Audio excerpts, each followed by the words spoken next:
안녕하세요. 법무법인 대륜 박동일 변호사입니다. 오늘은 여러분과 이혼 사유에 대해서 한번 알아보도록 하겠습니다. 많고 많은 이혼 사유가 있겠지만 오늘은 우리가 과연 어떤 커플이 어떠한 이유로 가장 많이 이혼을 하는지에 대해서 그 사유에 대해서 한번 알아보도록 하겠습니다. 2021년 기준으로 약 10만 1천 건의 커플이 이혼을 했다라고 합니다. 쉽게 얘기를 하자면 10커플 중에서 두세 커플이 이혼을 하게 된다는 경우인데요. 생각보다 많은 커플들이 혼인을 한 이후에도 이혼을 하는 사실을 알 수 있습니다. 제가 법무법인에서 변호사로 활동을 하면서 많은 이혼 사유들을 접하게 되는데요. 여러분들께 오늘 이혼 사유 중 그 1위가 과연 무엇인지 한번 알아보도록 하겠습니다.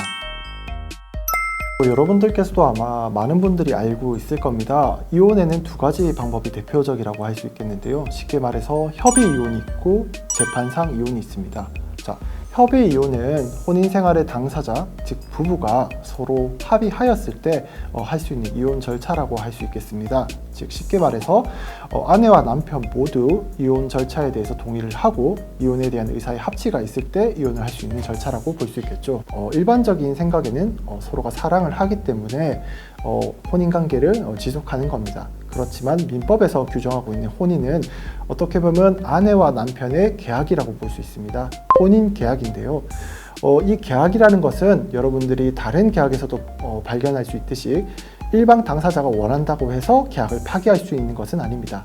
계약의 양 당사자가 서로 합의가 됐을 때 파기할 수 있는 것이죠. 만약 두 당사자가 합의가 되지 않는다면 재판상 이혼 절차를 거쳐야 됩니다. 그렇다면 재판상 이혼은 결국 재판부가 두 부부 간의 혼인 계약을 깨는 판단을 하는 것입니다. 재판부가 판단으로 혼인관계를 깰 수 있는 이유에 대해서는 민법 840조에 규정하고 있습니다. 첫 번째가 배우자의 부정한 행위가 있었을 때입니다. 배우자가 쉽게 말해서 불륜행위, 바람을 폈다라고 생각을 하시게 됩니다. 상대방이 바람을 폈기 때문에 당연히 이혼 사유가 된다는 것은 상식적으로 납득이 되는 부분이라 하겠습니다. 두 번째로 배우자가 악의로 다른 일방을 유기할 때입니다. 부부간에는 어떻게 보면 이제 부양 의무가 있다고 볼 수 있죠. 그런 부양 의무를 저버리고 누군가를 악의적으로 유기했을 때 혼인관계를 지속하기 어렵다라는 판단에 있어서 이혼 사유가 된다라고 보고 있습니다. 세 번째로 배우자 또는 그 직계 존속으로부터 심히 부당한 대우를 받았을 때입니다. 제가 맡았던 사건 중에 이런 경우가 있습니다. 그 배우자의 직계 존속, 즉 어머니 또는 아버지로부터 저희 의뢰인이 며느리 되시는 분이었는데 아들을 이제 낳지 못한다는 이유로 여러 가지 좀 저주성의 문자 혹은 편지를 받으시는 경우가 많았습니다. 너가 굉장히 좀 부정한 기운을 타고났기 때문에 아들이 나지 않고 이런 이유 때문에 가정의 불화가 계속되고 있다. 이런 건 너 책임이다 라는 어떤 그런 문자 그리고 그런 편지를 지속적으로 보내는 경우가 있었습니다. 제 의뢰인 같은 경우에도 웬만하면 참고 견디려고 했지만 그런 문자 저주성 발언들이 너무나 지속적으로 이루어졌기 때문에 이혼을 청구한 사례가 있었습니다. 자기의 직계 존속이 배우자로부터 심히 부당한 대우를 받았을 때입니다. 이러한 경우도 제가 대표적으로 생각나는 케이스가 있습니다. 제 의뢰인이 이제 아내분이시겠죠. 남편분이 계속해서 이제 유흥 활동을 즐겨 하시는 겁니다. 그래서 갓난쟁이를 이제 등에 메고 남편을 한번 찾아가게 됐어요. 그때 동행했던 분이 이제 어머니께서 동행을 하셨는데 술집에서 여자랑 술을 마시고 있는 남편을 발견하게 된 겁니다. 그런데 남편이 장모님께 물잔에 있는 물을 얼굴에 끼얹으면서 욕설을 하는 그런 황당한 경우도 있었습니다. 그분이 물론 술에 취하셔서 그런 행동을 했겠지만 이런 모욕적인 행위가 여러 차례가 있었기 때문에 이분도 결국 참지를 못하고 이혼을 청구한 사례가 있었습니다. 다음으로 배우자의 생사가 3년 이상 분명하지 않을 때입니다. 혼인계약을 지속하기 위해서는 적어도 내 배우자가 살아있는지 죽었는지 정도를 알고 있어야 되지 않을까요?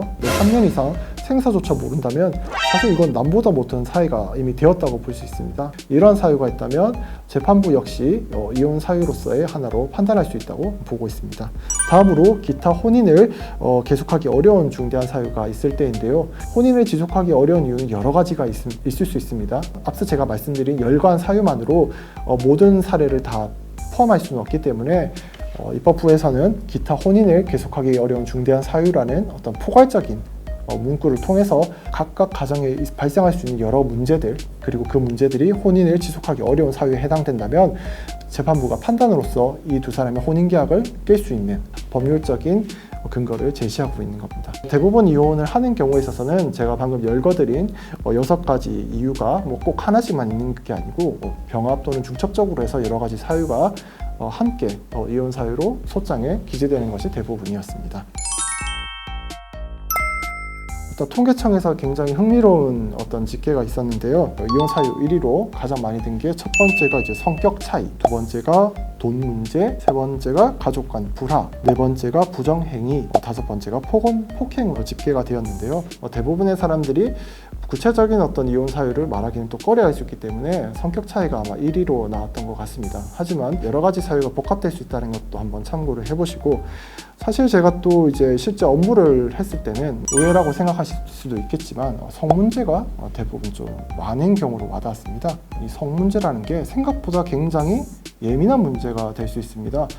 실제로 제가 만나본 많은 의뢰인분들께서는 아예 성관계가 없으신 분들도 있고요. 또 내 배우자가 성관계를 원치 않거나 혹은 그 하는 방법과 횟수에 대해서 불만이 쌓여오다가 싸움으로 이어지거나 혹은 불륜으로 이어지는 경우가 많았습니다. 제가 대표적으로 생각나는 경우가 아무런 문제가 없이 정말 행복한 집안이고 어떻게 보면 재산상으로도 전혀 아쉬울 것이 없는 집안이었는데 뭐라고 할까요? 성적인 니즈가 있을 텐데 상대방이 그거를 변태적인 성욕구다라고 단언해버리거나 치부함으로써 서로 간의 신뢰가 무너지는 경우가 있었습니다. 이게 소송으로 이어지기 전에 두 분께서 대화를 하거나 서로에 대한 이해가 있다면 이혼으로 이어질까 하는 아쉬움도 사실 남았지만 그 가정의 문제를 지켜봤을 때 이런 부분이 충분한 소통이 이루어지지 않으면 정말 극복하기 어려운 경우가 될 수 있다는 걸 알 수 있었습니다. 사실 변호사가 이런 성 문제에 관련돼서 어떤 해결책을 드린다는 것이 조금 주제 넘을 수는 있겠지만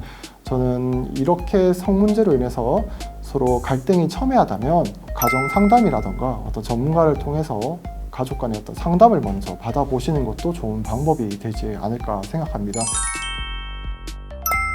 그렇다면 이제 이혼 재판에 있어서 또 가장 중요한 것들이 어떤 게 될지 또 궁금증이 생기실 수 있겠는데요. 사실 앞에서 말씀드린 이혼 사유로 인해서 이혼이 어떻게 결정이 된다면 그 외 문제는 다 부차적인 거라고 볼 수 있겠습니다.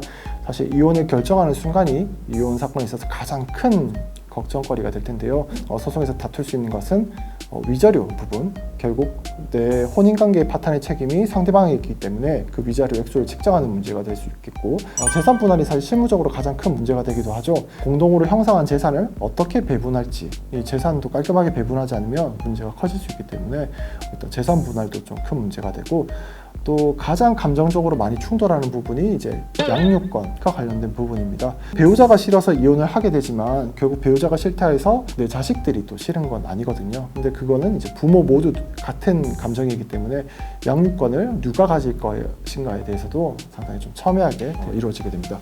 양육권이 문제가 되면 양육권에 따라서 또 양육비까지 따라오게 되므로 이 부분은 좀 갈등이 많이 심화되는 부분이기도 하고, 이런 부분에 있어서 좀 고민이 되신다면 이거는 이혼을 결정하시기 전에 변호사와 상담을 하셔서 좀 본인한테 유리한 이혼의 조건이라던가 이혼 방안에 대해서도 생각해 보시는 것이 좋겠습니다. 앞서 말씀드렸다시피 어떤 통계청의 자료라던가 제가 실무상 접했던 이혼 사유라는 것이 좀 참고사항이 될지언정 이게 실제 본인 생활에 있어서는 각각의 사유가 또 문제점이 있을 거라 생각합니다. 오늘 제가 말씀드린 이혼 사유에 대해서는 여러분들께서 좀 참고 정도로 하시고, 만약 우리 집안에 어떤 불화가 있다면 그 사건이 좀 커지기 전에 배우자분과 소통도 하시고 전문가들의 상담을 통해서 이혼에 이르는 걸 조금 막아보시고, 만약 정말 혼인관계를 지속하는 게 너무나 힘들고 지친다면 그때 이제 변호사를 한번 방문을 하셔서 여러분들께서 이혼의 절차와 방안에 대해서도 한번 문의해 보시는 것이 좋을 것 같습니다. 오늘은 이혼 사유에 대해서 알아보았고, 대표적으로 이혼 사유 1위가 어떤지에 대해서도 알아보는 시간을 가졌습니다. 통계청에서는 성격 차이로 인해서 이혼을 하는 경우가 많다라고 생각을 했고, 제가 변호사 생활을 하면서 가장 대표적인 사례로는 어떤 성문제가 1위라고 생각을 하였습니다. 여러분들께서는 어떤 생각을 갖고 계실지 굉장히 궁금한데요. 결혼 생활 중 발생하는 어떤 부부간의 갈등 부분은 현명하게 해결할 수 있도록 여러 가지 방안을 모색해 보는 것도 좋을 것 같습니다. 오늘 방송이 유익하셨다면 좋아요, 구독 눌러주시고요. 의문점이 있으시다면 댓글로 자유롭게 의견 남겨주시면 감사하겠습니다. 법무법인 대륜 박동일 변호사였습니다. 감사합니다.